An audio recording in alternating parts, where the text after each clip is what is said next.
Tignan nyo guys kung gaano kalinaw Vivo V4.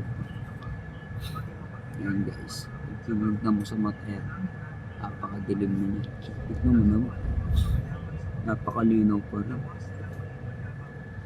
Ganda ng Vivo. Ayan, makikita mo sa lamang. Okay.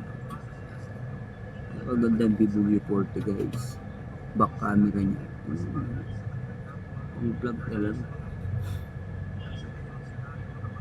Ano yan? 4K resolution, 30 fps. Nakikita mo yung mga tao. Ay! Ang basura guys. Grabe naman. Yan po. Grabe na talaga mga people na yun. Ang basura.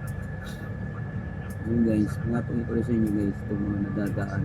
Napakadilig nyo po. Dilig na mo sa mata lang. Perfect naman sa camera ng cellphone. Vivo V40. Napakalinaw. Napaka-stable nun guys. Papakita ko naman sa inyo guys yung front cam. In 3, 2, 1. Napakalinaw. Ganyan. Hindi na yan. Yun ang power ng Vivo V40. Diba? Mas natin. Ang dilim na yan pag sa naked eye mo.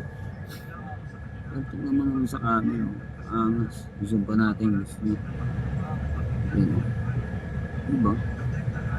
Napaka-angas yun guys. Yung hilig ka mag-vlog. Hilig kang mag-travel. Ito na yung bilhin mo. Pakamura lang yan guys, pero pang flagship na yung performance. Vivo V40 lang sa pala. So sana ng vlog guys, kasama ko yung mga dating nasa page ko, kasama ko. So nahirapan akong schedule talaga sa kanila.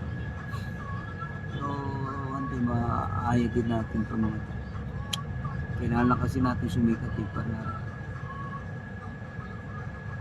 matulungan natin sila para mabigyan natin ng lakas ng loob itong mga mag-vlog ulit.